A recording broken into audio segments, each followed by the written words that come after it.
안녕하세요. 10년 넘게 쌓아 올렸던 공든탑이 어이없게 무너진 여자입니다. 불혹을 넘은 나이에 공든탑이 무너져서 한동안 정신 못 차리고 살았어요. 여러분들은 인생에서 가장 소중한 게 어떤 건가요? 저는 누군가가 이런 질문을 하면 두 번 고민 없이 바로 자식들이라고 대답해요. 남편과 가정을 꾸리고 살면서 저는 아이들이 선물처럼 느껴졌어요. 그래서 아이들에게 행복한 가정을 만들어주고 싶었습니다. 비록 가진 거 없는 남편이라도 자식들한테 사랑을 줄 수 있는 좋은 아빠만 되어준다면 저는 바랄 게 없었어요. 가정적인 남편은 돈을 주고도 못 산다고 생각했거든요.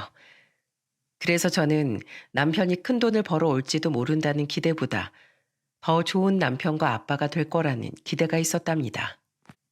하지만 이런 저의 기대가 완전히 무너져 내린 건 한순간이었습니다. 한 지붕 아래 살면서 남편을 다 안다고 생각했는데 이런 일을 겪어보니까 제가 알던 사람이 아닌 것 같았어요. 사람이 어떻게 이렇게 달라질 수 있는지 정말 기가 막혔습니다. 제 인생에 깊은 상처를 남긴 사건을 지금부터 낱낱이 풀어보려고 이렇게 사연을 쓰게 됐어요. 평생의 동반자라고 생각했던 남편은 저보다 한 살 연상이었습니다. 저는 집안에서 막내였지만 저와 반대로 집안의 장남이었던 남편은 처음에 믿음직스러워 보였어요.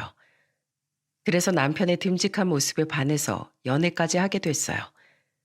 그리고 만남이 길어지면서 결혼 준비 당시 저는 시부모님들을 보면서 결혼을 다짐했습니다. 첫인사를 드리던 날에도 시부모님께서 시댁집이 아닌 식당을 예약해서 만났었어요. 떨리는 마음으로 약속 장소에서 인사를 드렸고 어머님은 환한 미소를 띄우면서 말씀하셨습니다. 반가워요. 우리 아들이 자주 얘기해서 듣기만 했지. 사진 한 번을 안 보여줘서 이제야 보네요. 안녕하세요. 저는 박영은이라고 합니다. 저도 정호씨 통해서 소식만 전해 듣다가 너무 늦게 인사드리네요. 죄송해요. 아유, 뭘 또 죄송까지 해요. 난 그냥 반가워서 하는 소리예요. 예쁘게 봐주셔서 감사합니다. 말씀 편하게 해주세요. 그래도 될까? 내가 사위는 봤어도 며느린 처음이라 뭐라고 말해야 될지 모르겠네. 그냥 딸이라고 생각하고 편하게 말씀해 주세요. 어머님은 처음 만나던 날부터 말 한마디도 신경 써서 하시는 분이셨어요. 그리고 점점 대화가 편해지자 어머니께서 저한테 이런 말씀을 하셨습니다. 여기 식당 음식은 입에 맞아? 괜히 집으로 부르면 밥 먹기 힘들까봐 여기서 보자고 했는데 음식이 괜찮은가 모르겠네. 너무 맛있어요. 집에서 보자고 해주셨어도 저 편하게 갔을 거예요. 내가 딸이 있어서 그런지 우리 집에 처음 인사 오면 예비 며느리가 불편할 것 같더라고.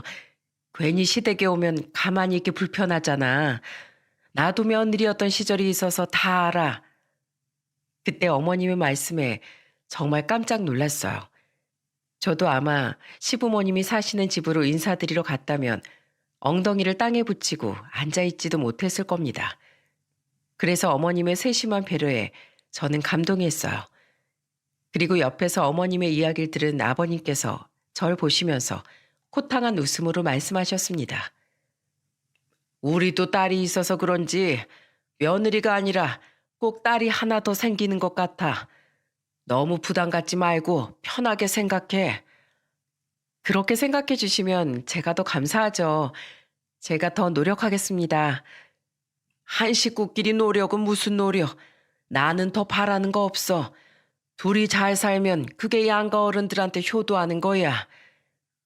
아버님께서도 인자한 목소리로 너희만 잘 살면 된다면서 좋은 덕담을 해주셨어요. 그때 저는 며느리도 딸이나 다름없다면서 말씀하시는 시부모님을 보면서 안심이 되기도 했습니다. 일찍 결혼한 친구 중에 시댁과 갈등이 깊었던 친구가 있었거든요. 그래서 시누이가 둘이나 있는 시댁이 은근히 걱정되기도 했어요. 하지만 시부모님을 뵙고 나니까 마음이 편해지더라고요. 게다가 신우들도 정말 성격이 좋았습니다. 시부모님께 인사드리고 며칠 뒤에 남편이 저한테 난감한 목소리로 말했어요. 영은아, 동생들이 새언니 될 사람 궁금하다고 같이 밥 좀 먹고 싶다는데 어때? 부담스러우면 안 가도 괜찮아. 여동생들이라 그런지 별게 다 궁금한가 봐. 별게 궁금하다니. 당연히 궁금할 수도 있지. 언제 보면 되는데? 나도 따로 한번 보자고 말하려고 했는데 잘 됐다. 진짜? 그럼 주말에 만나서 편하게 밥이나 먹자. 그때 신우들은 저를 무척이나 궁금해했어요.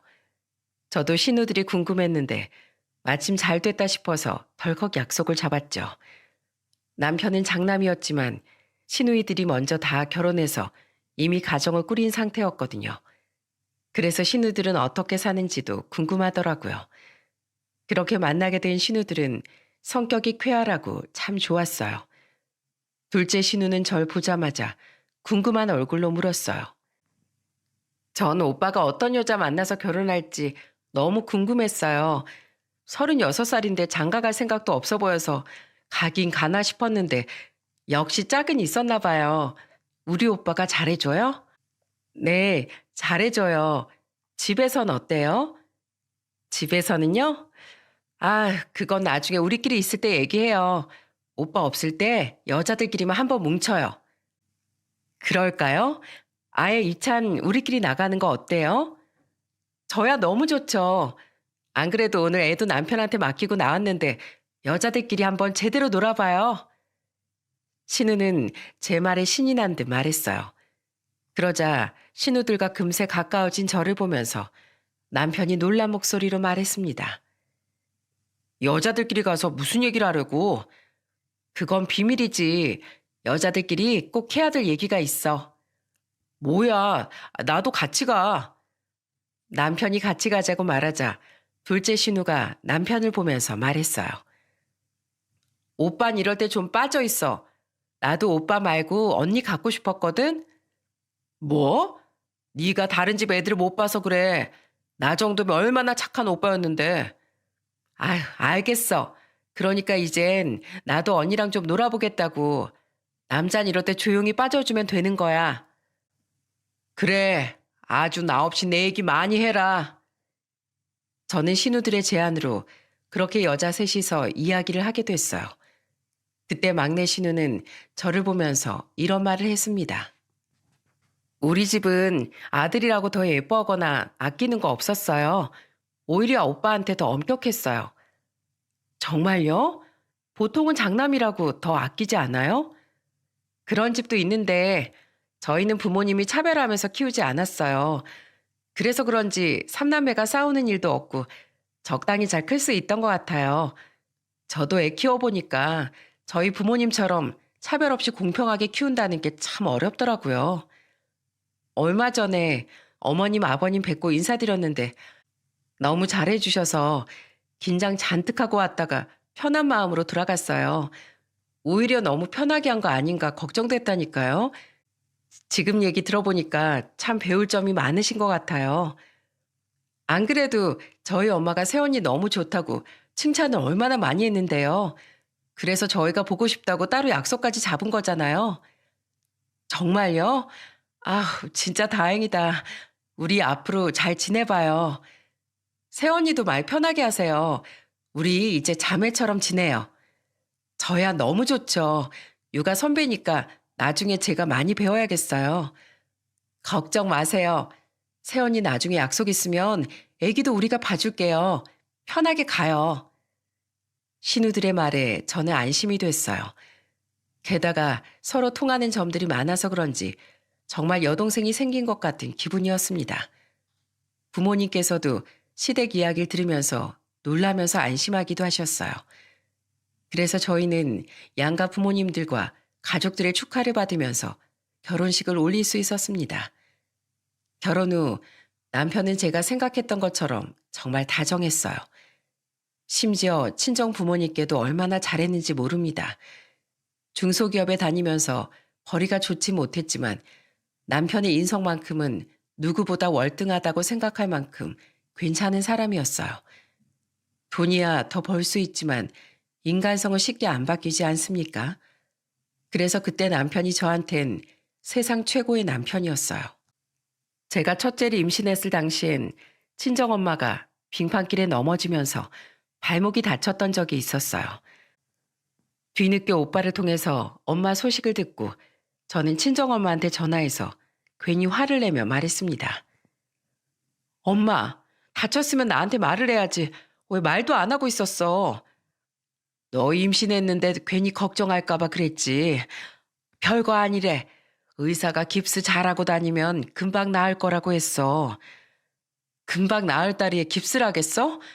엄마 진짜 왜 그래? 난 자식도 아니야? 내가 임신한 게 뭐가 어떻다고 말을 안 해. 이런 거 숨기면 내가 좋아할 줄 알았냐고. 알겠어. 엄마가 미안해. 난 너 신경 안 쓰게 해주고 싶어서 그랬어.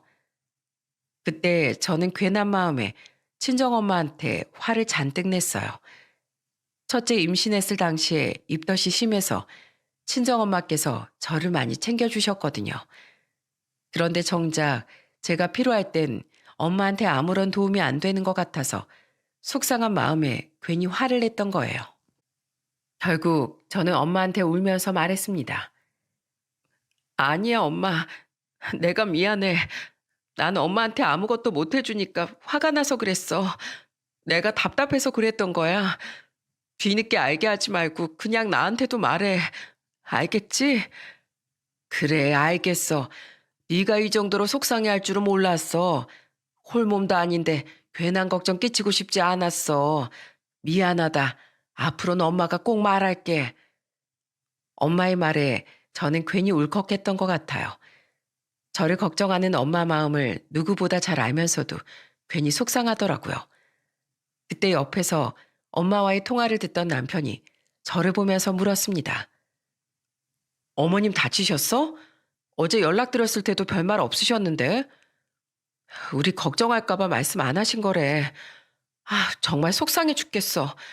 엄마 몸이 먼저지 지금 나 걱정할 때냐고. 내가 엄마 때문에 못 살아 진짜. 그래도 당신 위해서 그러신 거잖아. 내일부터 내가 퇴근길에 어머님 뵙고 올게. 당신이? 하루 종일 일하고 안 피곤하겠어? 당신 입덧 심했을 때 장모님도 매일 반찬 챙겨오셨잖아. 나도 이 정도는 해야 보답할 수 있지. 그러니까 당신은 더 걱정하지 말고 아이랑 당신 몸부터 챙겨. 여보, 고마워. 마음 같아서 내가 가고 싶은데 당신이 해준다니까 내가 다 마음이 놓인다. 장모님 일이면 우리 어머니 일이나 마찬가지잖아. 걱정 마. 남편의 말에 저는 천군만마를 얻은 듯 든든했어요. 그리고 남편은 다음 날부터 정말 저희 집으로 가서 친정엄마를 극진하게 챙겼습니다. 오죽하면 엄마가 저한테 전화해서 이런 말을 하실 정도였어요. 아이고, 영은아, 내가 무슨 죽을 병에 걸린 것도 아닌데 이서방 그만 오라고 해. 엄마, 사이가 해준다고 할 때 그냥 편히 계셔. 엄마 나이에 뼈에 조그만 금이 가도 시간 오래 걸려. 그냥 가만히 계시면 사이가 다 해줄 거야. 남들이 보면 내가 무슨 큰 병이라도 걸린 줄 알겠어. 요새 아주 우리 집으로 출근 도장 찍으러 오는 것 같다. 아들, 딸 결혼하고 엄마, 아빠만 사는 집에 사이 왔다 갔다 하면 좋지. 셋이서 밥도 먹고 그냥 엄마도 좀 편히 계셔. 사이가 다 엄마 생각해서 해주는 거잖아. 너무 거절해도 사이 민망하다고. 내가 딸 시집 보내고 이런 호살 누릴 줄 누가 알았어? 엄마의 말에 저는 괜히 안심이 됐습니다. 남편이 저희 집에서 아들 역할을 제대로 해주니까 너무 고마웠죠. 그렇게 무사히 첫째를 낳았을 땐 남편은 감격한 얼굴로 저한테 말했습니다. 여보, 수고했어. 나 정말 든든한 가장 될 수 있게 노력할게. 당신이랑 우리 아이 내가 지켜줄게. 우리가 부모로서 같이 잘해야지. 당신은 지금처럼 그렇게 있어줘. 알았지? 걱정 마. 내가 당신이랑 우리 애들 편하게 살 수 있게 해줄 거야. 남편은 첫째 아들을 품에 안으면서 뜨거운 눈물을 흘렸습니다. 그리고 남편은 정말 집에서도 육아에 솔선수범이었습니다. 저는 작은 회사를 다니다가 임신하면서 회사를 그만둬야 했어요. 그래서 집에서 육아를 책임지고 있었는데 남편은 퇴근하고 집에 오면 팔을 걷어 붙이면서 말했습니다. 여보, 이제 당신 좀 쉬어. 하루 종일 애 본다고 힘들었지? 방금 퇴근하고 왔으면서 무슨 소리야. 당신이나 좀 쉬어. 난 예쁜 우리 아들 보느라고 힘든지도 몰랐어. 에이, 그래도 하루 종일 말도 안 통하는 애랑 힘들었을 텐데 내가 볼 테니까 당신은 눈 좀 붙여. 오늘 회사에서 우리 아들이 얼마나 보고 싶었는데. 그렇게 애가 이뻐 죽겠는데 출근은 어떻게 하나 몰라? 아침마다 내 발길이 안 떨어져서 간신히 나가지 뭐. 남편은 아들이라면 껌뻑 죽을 만큼 좋아했어요. 정말 퇴근하고 집에 오면 아들 목욕도 직접 해줄 만큼 자식에 대한 애정이 남달랐습니다. 시누이들도 그런 남편을 보면서 혀를 내두를 정도였어요. 시댁에 아들을 데리고 가면 시부도 손자를 예뻐해주면서 말씀하셨어요. 우리 손자 이제야 왔어. 할아버지가 예쁜 신발 사놨어. 그때 제 아들이 돌도 안 지났을 때였는데 아버님이 신발을 사두신 거예요. 저는 깜짝 놀라서 아버님을 보면서 말했죠. 아버님, 신발 신으려면 아직도 멀었어요. 벌써 사신 거예요? 저번에 시장 갔다가 애기 신발이 좋은 게 있길래 샀지. 신발 같은 거 사두면 건강하게 큰다잖아. 제 물음에 민망한 듯 웃으면서 말씀하시는 아버님을 보면서 막내 신우가 장난스럽게 말했어요. 우리 아빠는 손주들만 보면 뭐 해줄 게 없나 고민만 하시나 봐. 아버지, 손주들한테 어디까지 해주시라고 그래. 그럼 내 손주들 아주 눈에 넣어도 안 아프지. 난 요새 손주들만 보면 보약 먹은 것처럼 힘이 난다. 저는 그런 아버님을 보면서 막내 신우와 같이 웃었습니다. 남편이 아버님을 닮아서 그런지 아이를 참 잘 봤어요. 남들은 육아로 우울증까지 온다는데 저는 오히려 안정감을 찾아갔던 것 같습니다. 둘째까지 낳았을 땐 이제야 온전한 가족이 된 것처럼 행복했습니다. 그리고 그 행복이 오래 갈 것 같았어요. 아마 그랬다면 제가 이런 사연도 쓰지 않았겠죠. 평생 변하지 않을 것 같던 남편이 변하기 시작한 건 결혼 6년 차부터였어요. 남편이 다니고 있던 회사가 급격하게 어려워지기 시작한 거예요. 가난이 대문으로 찾아오면 사랑도 창문으로 도망간다고 하지 않습니까? 남편은 월급이 밀리기 시작하자 걱정스러운 목소리로 말했어요. 월급날 지났는데 월급이 안 들어오는데 어떡하지? 뭐? 아니, 그 정도야? 당신 지금이라도 이직을 준비해야 되는 거 아니야?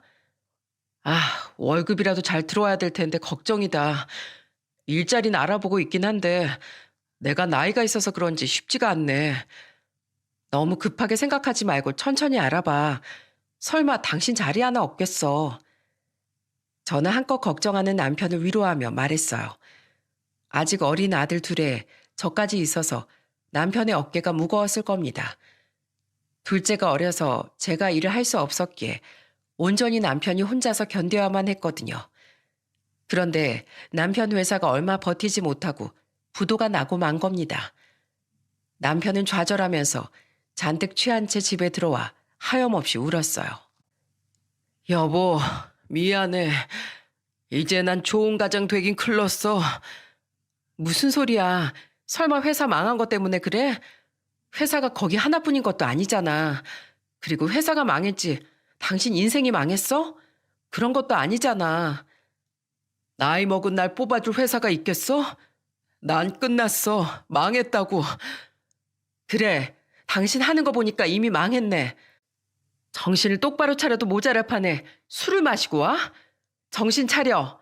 우리 애들이 둘이야. 이렇게 있을 시간이 어딨어? 내가 그동안 저축한 돈 있어. 그 돈으로 몇 달 정도 버틸 수 있으니까 걱정 마. 집안일은 나한테 맡겨두고 당신 일이나 걱정해. 난 당신 믿어. 여보, 미안해. 그리고 믿어줘서 고마워. 내가 당신 실망 안 시키게 잘할게. 무너져 내린 남편을 보니까 제가 다 마음이 안 좋더라고요. 그래서 저는 남편이 최대한 집안일에 신경 안 쓰도록 해주려고 했어요. 그런데 몇 달 뒤 남편은 아는 지인과 동대문에서 옷 장사를 시작했어요. 그때만 해도 동대문에서 중국, 일본 사람들이 우리나라 옷을 많이 사가던 시절이었습니다. 그래서 동대문에서 자리 잡은 지인이 남편한테 손을 내밀어 준 거예요. 그때 돈이 벌리기 시작하자 남편은 금세 기운을 차렸어요. 그리고 본격적으로 사업을 확장해 보겠다면서 남편은 진지한 목소리로 저한테 말했습니다. 여보, 내가 회사 다니다가 하루아침에 쫓겨났잖아. 허망하게 일자리 잃고 나서 생각해 보니까 사업을 해야겠다는 생각이 들었어. 망할 때 망하더라도 내가 열심히 한번 해보고 싶어. 당신 괜찮겠어? 회사 다니는 거랑 사업 직접 하는 건 다를 텐데. 난 당신이 믿어주면 잘할 수 있어. 나 지금 장사도 잘하고 있잖아. 제대로 한번 해보면 지금보다 더 잘 될 거야. 확실하니까 한 번만 믿어줘. 동업이 쉬운 게 아닌데 잘 생각해봐. 지금이야 장사니까 같이 잘하고 있는 거지. 사업은 또 다르잖아. 걱정 마. 나랑 대학교 때부터 알던 사이야. 같이 일하면서 이젠 얼굴만 봐도 무슨 생각하는지 다 알 정도라니까. 걱정 마. 그리고 그 친구가 먼저 운영 중이던 작은 공장이 있더라고. 거기 공장 좀 확장해서 같이 대량 납품해 볼 거야. 남편이 자신감에 가득 차서 말하니까 저는 열심히 해보라고 응원해 줄 수밖에 없었어요. 그리고 남편은 동업하는 친구와 같이 대출을 받아서 공장을 인수했습니다. 옷을 대량으로 납품하기 위해 친구가 먼저 운영하고 있던 공장을 같이 운영하기 시작한 거예요. 친구한테 투자하면서 같이 운영을 시작했지만 아무 경험이 없던 남편이 무작정 일을 시작했는데 잘 될 수가 있겠습니까? 시작부터 삐그덕대기 시작했어요. 집에 오면 늘 남편은 술을 마시면서 말했습니다. 진짜 난 저런 놈인 줄 알았으면 애초에 시작도 안 했을 거야. 어쩜 그렇게 속이 터지지? 이제 와서 그런 소리 하면 어떡해. 기왕 하기로 한 거 잘해봐. 자꾸 욕만 하니까 더 싫어지는 거야. 좋게 좀 생각하려고 해봐. 남편은 매일같이 동업자와 싸우기 바빴어요. 이미 시부모님께도 큰돈을 빌린 상태였고 은행에도 풀로 대출을 받은 상황이라서 이도저도 못할 상황이었죠. 그래서 옆에서 남편을 응원할 수밖에 없었어요.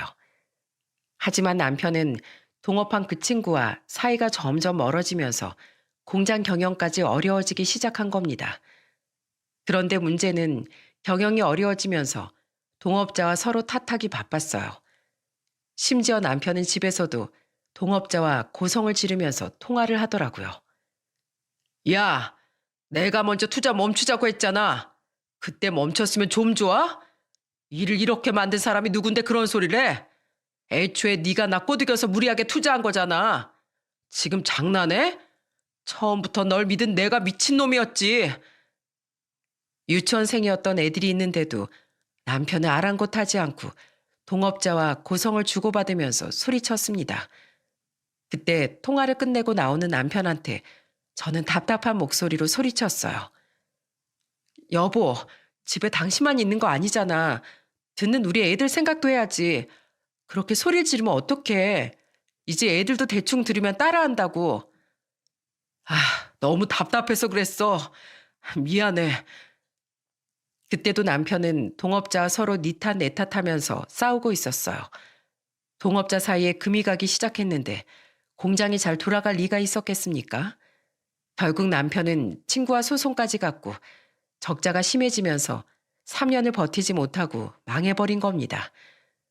돈 벌겠다던 남편한테 남은 건 엄청난 빚뿐이었어요. 그 순간 남편은 시댁에서 빌린 돈, 대출받은 돈까지 완전 허공에 날린 거나 다름없었습니다. 거의 남편은 신용불량자 되기 직전이었어요. 저는 어떻게 해서든 남편이 신용불량자가 되는 걸 막아야만 했습니다.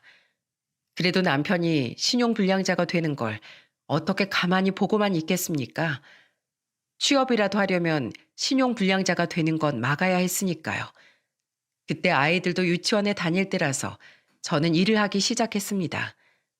하지만 41살에 애만 보던 전업주부가 취업할 곳은 많지 않더라고요. 그때 평소 친하게 지낸 언니가 양념갈비 식당을 개업한 거예요. 제 상황을 알고 있던 그 언니는 저한테 전화해서 반가운 목소리로 말했어요. 영은아, 너 일자리 구했어? 아직 못 구했지. 너 그럼 우리 가게 와서 일해. 언니가 일당도 더 쳐줄게. 아이들 돌보는 시간 다 감안해 줄게. 그러니까 바쁜 시간대에만 나와서 좀 도와줘. 요새 정말 손님이 많아져서 감당이 안 된다. 정말? 나야 고마운데 이렇게까지 해줘도 괜찮은 거야? 야, 우리가 하루 이틀 알고 지낸 사이도 아니고 내가 네 사정 뻔히 알잖아. 이럴 때 도와야지. 그리고 내가 너 손 야무진 거 다 아니까 이렇게 부르는 거야. 언니, 고마워. 나 정말 요즘에 대출이자 때문에 잠도 제대로 못 잤어. 이제 아무 걱정 말고 2다리 쭉 뻗고 자. 언니만 믿고 내일부터 가게 나와. 저는 친한 언니의 제안으로 새로 개업한 가게에서 일할 수 있었어요. 그때 언니가 아니었다면 저는 식당에서 일한다는 거 꿈도 못 꿨을 거예요. 집에서 애만 키우던 주부를 누가 뽑아주겠습니까? 심지어 언니는 하루 8시간 일하면서 그 당시 2019년도 시급보다 돈도 더 챙겨줬습니다. 그래서 일주일에 하루 쉬면서 한 달 내내 일하면 200만 원 정도를 손에 쥘 수 있었습니다. 아버님도 공직 생활을 하시다 퇴직을 하신 상태였기 때문에 은행 빚과 시부모님 돈도 함께 갚아야만 했어요. 제가 한 달 내내 번 돈으로 아버님께 돈을 조금씩 보내드리자 아버님은 놀란 목소리로 전화하셔서 말씀하셨습니다. 며느라, 너 돈이 어디 있어서 돈을 보낸 거야? 아버님 걱정 마세요. 친한 언니 식당에서 일하기 시작했어요. 걱정 마세요. 우린 걱정 말라니까 왜 신경을 써? 그이가 어머님 아버님 노후자금 끌어다 쓴 거잖아요. 그러니까 갚아야죠. 그리고 이렇게 해야 제가 마음이 편해요. 그러니까 그냥 받아주세요. 아이고, 내가 미안하구나. 너한테 이런 부담이나 주고. 부담이라뇨. 다 자식된 둘이 하는 거니까 걱정 마세요. 저한테 미안한 목소리로 말씀하시는 아버님이 안쓰러웠어요. 제가 괜찮다고 말해도 아버님은 늘 미안하다는 말씀을 하셨어요. 명절에 저희 부부가 집에 가면 아버님은 저를 따로 불러서 미안한 목소리로 용돈을 쥐어주면서 말씀하셨습니다. 이거 받아라. 얼마 안 되는데 쥐고 있다가 필요한 거 있으면 사. 저 돈 필요 없어요. 돈 벌고 있는데 뭐하러 이런 걸 주세요. 아버님 쓰세요. 난 돈 쓸 곳도 없어. 네가 우리 아들 때문에 고생이 많지? 내가 너만 보면 미안해서 그런다. 아니에요. 저 이렇게 생각해 주셔서 제가 더 감사하죠. 난 항상 네 편이야. 그러니까 힘든 일 있으면 편하게 말해. 아버님은 늘 저한테 힘이 되어주고 싶어 하셨어요. 그런 아버님을 보면서 더 힘을 냈던 것 같습니다. 하지만 이런 와중에도 남편은 어땠는 줄 아십니까? 어머님까지 나서서 아이들을 봐주시는데 남편은 툭하면 회사를 그만뒀어요. 어느 날은 유치원에 애들을 보내놓고 집에 와보니까 남편이 출근을 안 한 거예요. 그래서 깜짝 놀라 남편을 보면서 물었습니다. 당신 왜 집에 있어? 출근 안 해? 아휴, 나랑 안 맞아서 그만뒀어. 그래도 회사 공장 대표까지 했던 사람인데 자꾸 나한테 이것저것 시키잖아. 내가 누군지 알고 나한테 명령질이야? 너무 화나서 확 엎어버리고 나와버렸어. 뭐? 또? 당신 미쳤어? 당신 지금 그냥 빚더미에 앉아있는 아저씨야. 아무것도 없고 할 줄 아는 것도 없으면 배우려고 해야지. 때려치고 나오면 어떡해? 내가 그 꼴을 어떻게 참아? 나 이래봬도 사장님 소리 듣던 사람이야. 몇 년 전에 듣던 소리를 지금까지 하는 거야? 쫄딱 망하고도 정신 못 차렸어? 당신 빚 갚으려고 하루 종일 일하는 거 안 보여? 내가 식당에서 일하다 손이 다 텄어. 나도 열심히 하고 싶었는데 말을 기분 나쁘게 하잖아. 일하러 가서 누가 당신 비위 맞춰주길 바래? 진짜 정신 나간 거 아니야? 당장 나가서 일용직이라도 구해. 빨리. 저는 그날 너무 화가 나서 남편을 쫓아냈어요. 그런데 문제는 남편은 달라지지 않았어요. 몇 달 뒤에는 식당 일을 끝내고 집에 와보니까 어머님이 남편한테 화를 내고 있더라고요. 이놈의 자식아, 네 마누란 빚 갚으려고 식당에서 하루 종일 일하는데 네가 이렇게 집구석에서 놀고 먹고 있으면 어떡해? 빚은 네가 졌잖아. 출근하려고 했는데 깜빡하고 출근 못한 거라니까. 어제 술도 너무 많이 마셔서 속이 좀 안 좋았어. 네가 그러고도 가장이야? 어? 술을 네가 왜 마셔? 대체 네 자식들은 뭘로 키우려고 그러는 거야? 나도 반차 쓰고 오후에 나가려고 했어. 진짜야. 그런데 진짜 속이 좀 안 좋아서 오후에도 못 갔더니 그냥 나오지 말라잖아. 저는 그때 남편이 어머니께 하는 변명 섞인 소리에 기가 막혔습니다. 그래서 남편한테 가서 소리치면서 말했어요. 당신 진짜 미쳤어? 대체 어쩌려고 그래? 나 죽는 꼴 보고 싶어서 이래? 내가 한 번만 더 그만두면 이혼이라고 했지? 여보, 애들 생각 좀 해. 이혼이라니. 당신 같은 아빠는 필요 없어. 그러니까 갈라서자고. 여보, 한 번만. 나 진짜 앞으로는 절대 안 그럴게. 제발. 그 당시 남편의 반복된 퇴사에 저는 남편과 이혼하려고 했던 적이 한두 번이 아니었어요. 그때 어머님이 울면서 남편을 때리면서 말씀하셨습니다. 이놈아, 당장 빌어. 네 처한테 빌어. 요즘에 저런 여자가 어딨어. 남편 망하면 애들도 두고 몸만 도망치는 여자들이 태반인데 네가 지금 이래도 되는 거야? 당장 잘못했다고 빌어 이거사. 여보, 제발. 미안해. 내가 정말 잘못했어. 어머님까지 있는 자리에서 이혼 이야기 꺼내고 싶지 않았지만 그때는 너무 절박했어요. 결국 그날 남편이 손이 발이 되게 비는 걸 보고 또 한 번 용서했습니다. 솔직히 애들 때문에 선뜻 이혼할 용기도 안 났어요. 제 이기심에 아이들한테서 아빠를 뺏는 것 같았거든요. 그런 저를 보면서 어머님은 이런 말씀을 하셨어요. 미안하다. 내 아들이지만 나도 이렇게 이해를 못하겠는데 네 속은 오죽하겠니? 내가 해줄 수 있는 게 없구나. 아니에요. 애들 생각해서 다시 잘해볼게요. 어머니 걱정 마세요. 아휴, 내가 정말 너무 미안하구나. 시부모님들은 저만 보면 미안하다는 말씀만 하셨어요. 그래도 제 고생을 알아주니까 4년이나 견딜 수 있었던 것 같아요. 그렇게 무려 4년 동안 저는 남편비 7,500만 원을 전부 갚을 수 있었어요.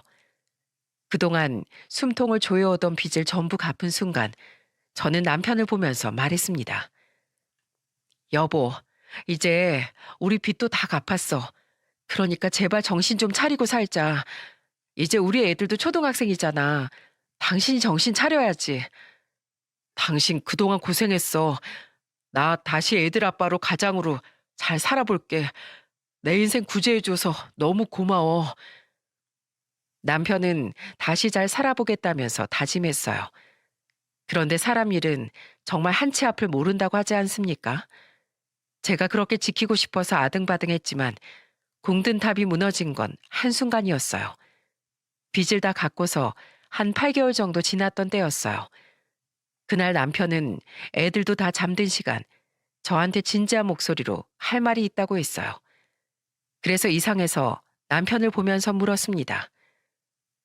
무슨 말이길래 이 시간에 말해? 당신 혹시 또 사고 쳤어? 아니, 오늘은 꼭 말해야 할 것 같아서. 뭔데 그래? 나 사실 당신을 10년 동안 살면서 한 번도 여자라고 생각해 본 적 없어. 뭐? 갑자기 그게 무슨 소리야? 인생 길잖아. 솔직하게 말해야지. 사랑 없이 어떻게 100세 시대를 살아? 그동안 당신하고 나하고 이혼할 뻔한 적도 많았잖아. 당신이 내 빚 갚아준 건 고마운데 이건 또 별개의 문제지. 그리고 내가 신용불량자 면회야 양육비라도 보내지. 뭐? 양육비? 아예 이혼할 작정으로 말하는 거야, 지금? 당신이 나한테 어떻게 이럴 수가 있어? 딴 여자 생겼니? 진짜 그런 거야? 저는 혹시나 하는 마음에 했던 말인데 남편은 한숨을 한 번 쉬더니 충격적인 말을 내뱉었습니다. 어, 이 지긋지긋한 가난에서 날 벗어나게 해줄 여자야. 그리고 날 다시 위로 올려줄 사람이야. 그러니까 우리 그만하자. 당신도 힘들잖아. 저는 그 말을 듣는 순간 바로 손부터 나갔고 남편 뺨을 치면서 소리쳤습니다. 네가 인간이야? 내가 당신한테 어떻게 했는데? 그래, 그냥 차라리 때려. 하지만 그래도 내 마음은 안 변해. 요즘 이혼이 뭐 대수야? 3명이 1명꼴로 이혼한다잖아. 우리도 그냥 그저 그런 부부야. 당신이 무슨 소리를 해도 내 마음 안 변해. 그러니까 그냥 이혼한다고 생각해. 그러더니 남편 놈은 집을 나가버렸어요. 뒤통수 제대로 맞은 저는 그날 처음으로 먹지도 못하는 소주를 왕창 들이켰습니다. 하지만 억울한 속이 달래지지 않았어요. 결국 저는 그날 아버님께 울면서 전화를 걸어서 하소연을 했습니다. 아버님, 애미야, 지금 11시가 넘었는데 무슨 일이야? 너 우니? 죄송해요. 너무 답답하고 분해서 늦게 애들 재우고 이렇게 전화 좀 드렸어요. 또 그놈이 무슨 사고 쳤니? 빨리 말해봐. 남편이 이혼하재요. 다른 여자가 생겼다면서 저를 한 번도 사랑한 적이 없대요. 제발 이혼 좀 해달라는데 너무 참담해요. 뭐야? 애미야, 있어봐라. 우리가 지금 가마. 참담했던 심정을 시부모님께 털어놨고 그날 밤 12시가 되는 시간에 시부모님께서 택시를 타고 와주셨어요. 아무것도 없이 빈속에 소주를 마시고 있는 저를 보고 어머님은 놀란 목소리로 말씀하셨습니다. 빈속에 무슨 술이니? 기다려봐. 금방 뭐라도 해줄게. 어머님은 오시자마자 안주를 준비해서 저와 같이 술잔에 기울이며 말씀하셨어요. 넌 어떤 생각이야? 우리는 네 생각이 가장 중요해. 저도 이런 사람이랑 살고 싶지 않아요. 이젠 자신이 없어요. 죄송합니다. 아버님, 도저히 이제 희망이 없어요. 다 안다. 네가 그동안 얼마나 애썼는지 다 알아. 내가 미안하구나. 널 볼 면목이 없구나. 제 이야기를 다 듣고 어머님은 옆으로 오셔서 제 손을 꼭 잡아주셨어요. 그런데 그 순간 현관 비밀번호 치는 소리가 들렸고 남편이 들어왔어요. 그리고 집에 들어온 남편을 보자 한숨만 쉬던 아버님이 남편을 보면서 소리쳤습니다. 여기가 어디라고 들어와? 아버지, 이 시간에 여기 무슨 일로? 누가 네 아버지야? 네가 인간이야? 네 처가 니한테 지금까지 어떻게 했는데 여자 생겼다고 이혼을 통보해? 다 들으셨어요? 저 이제 40 중반밖에 안 됐어요. 사랑하는 사람이랑 살아야죠. 뭐야? 그놈의 주둥이 당장 안 닫어? 어디서 함부로 짓거려? 그 순간 아버님은 남편 뺨을 치면서 소리치셨어요. 그러자 남편은 아버님을 보면서 원망하는 목소리로 말했어요. 아버지, 저 정말 이혼할 거예요. 저 좀 이해해 주세요. 전 아들이잖아요. 좋은 여자 잘 데리고 와서 아버님 잘 모실게요. 그 여자 충분히 능력 있어요. 분명히 아버지 어머니께 잘할 거라고요. 저 한 번만 믿어주세요. 그런데 그때 어머님이 남편 말에 눈이 돌아가서 식탁 위에 있는 보리차물을 남편 얼굴에 확 뿌리면서 화난 목소리로 소리치셨습니다. 정신 못 차려? 난 너 그렇게 안 키웠어. 이게 어디서 배워먹은 버르장머리야? 네가 처자식 버리고 잘 살 것 같아? 왜 이렇게 정신을 못 차려? 왜 아들을 못 믿어요? 두 분이 뭐라고 해도 저는 이혼할 거예요. 그러니까 적당히 하세요. 제가 나갈 테니까 저 사람이랑 작별 인사나 하세요. 남편은 끝까지 막말을 내뱉고 집을 나가버렸어요. 정말로 마지막까지도 가슴을 후벼 파는 말만 하고 가버렸습니다. 오히려 그런 모습을 보니까 모든 걸 포기하게 됐어요. 그때 아버님이 저를 보면서 미안한 목소리로 말씀하셨죠. 이혼해라. 더 이상 저런 놈한테 발목 잡혀서 살지 말어. 내가 널 잡고 싶어도 저런 놈을 보면서 도저히 널 못 잡겠다. 넌 이혼하면 분명 더 잘 살 거야. 죄송합니다. 저도 더는 안 되겠어요. 이혼할게요. 그때 시부모님들은 저를 응원해 주셨어요. 그렇게 저는 남편과 양육권을 다 가져오는 대신 매달 100만 원씩 양육비를 받는 조건으로 합의 이혼을 했습니다. 살고 있던 집도 어차피 제 명의였기 때문에 재산 분할할 것도 없었어요. 남편 놈이 저한테 인심 쓰듯이 이렇게 말했거든요. 난 어차피 부잣집 여자 집에서 살 거니까 이 코딱지만한 집 너 가져. 애들 키우면서 살아야지. 어차피 내 명의라 그러려고 했어. 그 여자가 널 어디까지 책임질 거라고 생각하니?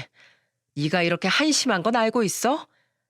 사람이 글 쓰는 것만 봐도 그 사람이 인성이 보여. 우린 이미 수많은 채팅으로 서로 진심을 확인했어. 날 다 이해해주는 사람이라고. 이혼만 하고 오면 다 받아준다고 했어. 당신이랑은 이해의 폭이 다른 사람이야. 저는 남편 놈 말에 뒤로 자빠질 뻔했습니다. 그 상간녀를 어떻게 만났는지 아시나요? 바로 인터넷 채팅으로 만난 사이였어요. 채팅하다가 이혼녀를 만나서 사랑에 빠진 겁니다. 더 웃긴 건 상간녀는 남편 놈이 유부남이라는 걸 알고 있었다는 거예요. 그래서 저는 남편 놈을 보면서 소리쳤습니다. 그래, 난 너희가 어떤 짓을 한 건지 법으로 알려줄게. 사랑 같은 소리 하고 있네. 분해서 참을 수 없던 저는 두 사람한테 할 수 있는 모든 법적 조치를 취했어요. 위자료 소송과 정신적 피해 보상까지 청구했습니다. 그렇게 겨우 이혼이 확정되고 난 다음 날 아버님이 저를 찾아오셨어요. 그러더니 미안한 목소리로 저한테 계좌를 확인해 보라고 말씀하시더군요. 그리고 저는 계좌에 있는 8천만 원을 보고 깜짝 놀라서 말했어요. 아버님, 이게 뭐예요? 네가 우리 아들한테 그동안 갚아준 돈이다. 매일같이 식당에서 손이 부르트게 일하면서 4년 동안 고생했잖아. 그렇게 어렵게 살린 가정인데 이렇게 쉽게 허공으로 날릴 순 없잖니? 아버님, 저 이 돈 못 받아요. 받아도 전 남편한테 받아야지. 왜 아버님이 주세요? 그놈이 지금 무슨 돈이 있겠어. 나도 포기했다, 포기했어. 얼마 전엔 나한테 여자 소개시켜준다고 집으로 온다길래 오기만 하면 다리 분질러 버린다고 했어. 내 며느리는 오직 너 하나뿐이야. 그리고 그놈한테 받기로 한 양육비 꼬박꼬박 받아라. 알겠지? 너 이 돈이 있어야 우리 손주들 잘 키우지. 양육비도 하루라도 늦으면 나한테 얼른 연락해. 내가 어떻게 해서라도 받아줄 테니까. 그리고 부탁인데 우리 손주들하고 우리하고는 연을 끊지 말았으면 좋겠구나. 그게 무슨 소리세요? 제가 왜 연을 끊어요? 가끔 손주들 보러 오세요. 그래, 고맙다. 내 소원은 그거 하나뿐이다. 저는 아버님의 마지막 배려에 눈물을 흘렸습니다. 그리고 몇 달 뒤 저는 아이들을 데리고 이사를 했어요. 전 남편이랑 살았던 집을 팔고 새 출발을 하고 싶었거든요. 무엇보다 아이들이 초등학교에 다니다 보니까 애들도 남편이 바람 펴서 이혼한 걸 어느 정도 눈치챘더라고요. 그래서 애들도 전 남편을 아빠라고 생각하지도 않았어요. 전 남편도 상간녀와 살기 시작하더니 애들은 거들떠도 안 보더군요. 그래서 저는 애들이나 잘 키우자는 생각으로 마트에서 알바를 하면서 생계를 책임졌습니다. 그래도 아이들이 어느 정도 크니까 일하기는 수월했어요. 그런데 딱 7개월 정도가 지났을 쯤에 저한테 어떤 일이 벌어졌는지 아십니까? 바로 큰 소리 떵떵 치고 떠난 전 남편 놈한테 연락이 온 거예요. 여보, 잘 지내? 뭐야, 왜 전화했는데? 여보, 나 쫓겨났어. 그 여자가 나 가게 차려준다고 해서 당신하고 이혼하자마자 이 여자하고 살림 차렸는데 가게는커녕 돈 안 벌어온다고 날 얼마나 구박한 줄 알아? 정말 서러워서 못 살겠어. 당신은 나 이해해줬잖아. 능력 없다고 무시하니까 나 서러워서 못 살겠어. 이제 알았냐? 어떤 여자가 돈도 없고 능력도 없는 남자랑 살겠어? 처자식 다 버리고 잘 살 줄 알았니? 나 이제 당신의 존재가 나한테 어떤 의미인지 알았어. 여보, 제발 우리 다시 시작하자. 나 집에서 아버지가 들어오지도 말래. 10만 원도 못 주겠다고 하잖아. 야, 넌 너 살기 힘들 때만 부모님을 찾아가냐? 너 양육비도 2번 보내고 안 보냈지? 지금 양육비도 아버님이 보내주고 계셔. 내가 아버님께 양육비 안 받는다고 해도 우리 손주도 굶길 수 없다고 꼬박꼬박 보내신다고. 아버님께 죄송하지도 않아? 진짜 사람 안 변한다. 너 보면 조상님이 날 도운 것 같아. 그러니까 제발 좀 나한테 연락하지 마. 여보, 나 이렇게 외면할 거야? 다시 당신한테 왔잖아. 야, 난 한 번 버린 쓰레기 집으로 다시는 안 가지고 와. 내가 미쳤냐? 분리수거도 안 될 놈을 또 집구석으로 끌고 오게? 네 인생은 네가 알아서 살아. 그리고 양육비 꼭 보내라. 그래도 네 피부치들인데 그런 식으로 살고 싶냐? 아빠로서 책임을 다해야지. 진짜 한심하니까 다신 연락하지 마. 저는 남편 놈의 전화를 매몰차게 끊어버렸습니다. 세상에 1년도 안 만난 여자가 전 남편 놈 뭘 믿고 구제를 해주겠습니까? 사탕 발린 말에 속아서 전 남편 놈은 한순간에 인생이 나락으로 떨어진 거죠. 지금 전 남편 놈은 시부모님이 끝까지 받아주지 않아서 고시원 생활을 하고 있다고 들었어요. 그리고 일용직으로 택배 상하차 일을 다니고 있다고 하더군요. 지금도 입에 겨우 풀칠만 하는 수준으로 살고 있다고 들었습니다. 하지만 저는 이혼한 그 순간부터 인생의 변화가 찾아오기 시작했어요. 항상 전 남편하고 살 땐 근심과 걱정뿐이었는데 지금은 희망이 생겼어요. 아이들이 저를 안아주고 힘내라는 말을 해줄 때마다 힘이 생긴답니다. 가끔 시부모님도 오셔서 좋은 말씀을 많이 해주셔서 힘이 더 나네요. 얼마 전엔 시부모님과 아이들 데리고 놀이공원에도 다녀왔어요. 어머님은 제가 얼굴이 좋아졌다면서 기뻐하세요. 저는 전 남편만 생각하면 분하고 억울하지만 이런 좋은 시부모님을 만난 건 행운이라고 생각해요. 제가 이렇게 사연을 보내게 된 것도 다 시부모님 덕분에 살아갈 용기를 얻어서 보내게 됐어요. 저는 자칫 잘못하면 전 남편에 대한 배신감 때문에 복수의 눈이 멀 뻔했어요. 전 남편과 상간녀한테 소송을 걸면서도 분이 풀리지 않았거든요.